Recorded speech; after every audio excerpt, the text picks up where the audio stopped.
Alors, bienvenue ici sur la ferme de l'Anna, dans le cadre de la journée Climate Farm Demo, sur la thématique du pâturage et de la réduction des gaz à effet de serre.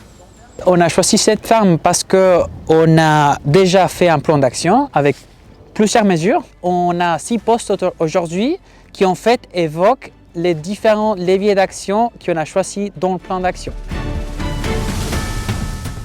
Dans le premier poste, on trouve une présentation animée par Agroscope qui nous présente les résultats du projet Effouragère. Avec le changement climatique, les sécheresses estivales deviennent plus fréquentes en Suisse, menaçant la production de fourrage. Pierre Mariotte et son équipe d'Agroscope explorent une solution d'adaptation, les haies fourragères.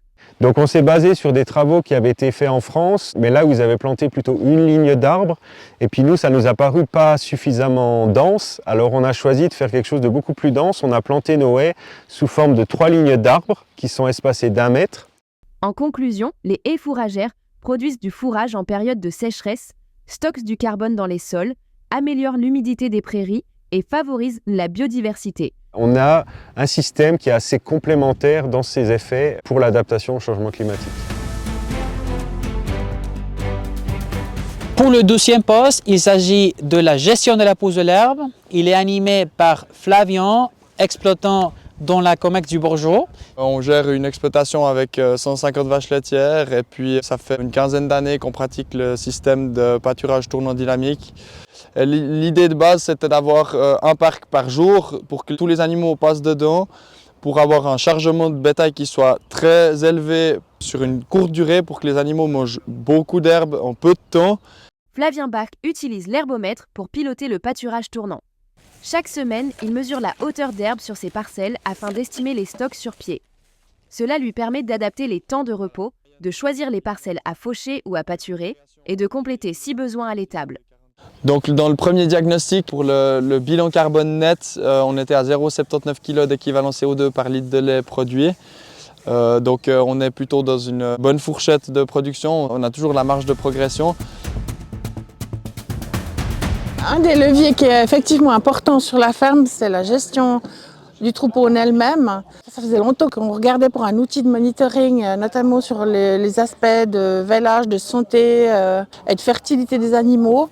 Et puis là, on a trouvé la solution avec les bolus SmaxTech. Le système SmaxTech, c'est un système de monitoring de santé de la vache. On travaille avec des bolus qui sont des capteurs. Ils vont se positionner à l'intérieur de la vache au niveau du réticulum. Et on va prendre des mesures, c'est-à-dire la rumination, l'activité physique et la température de la vache. Ensuite, on a le poste qu'on a appelé autonomie fourragère, où on a présenté des résultats du projet RISC de l'axe autonomie fourragère, où là, on a une vingtaine d'agriculteurs qui nous fournissent leurs données fourragères une fois par année, et nous, on arrive à calculer l'autonomie fourragère. Aussi, dans l'écurie, on a un poste qu'on a appelé climat d'étable. En fait, avec le changement climatique, on se rend compte que de plus en plus, les animaux souffrent du stress thermique. Donc, à Prométhée, on propose une prestation pour aller faire un diagnostic chez les bâtiments et voir quels sont les points qu'on pourrait améliorer pour qu'ils soient plus adaptés aux besoins des animaux. Dans le dernier poste, on propose une découverte des possibilités au niveau cantonal et au niveau privé pour valoriser l'empreinte carbone dans les produits agricoles. Et moi, je vais vous présenter les aspects du plan climat vaudois et également la rétribution qui est fournie par AgroImpact sur les produits qui sont bas carbone et qui sont commercialisés via cette plateforme.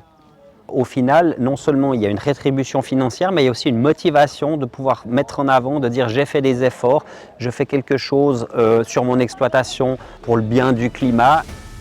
Et puis, oui, c'est motivant de changer un peu nos pratiques par rapport à ce qu'on avait l'habitude de faire.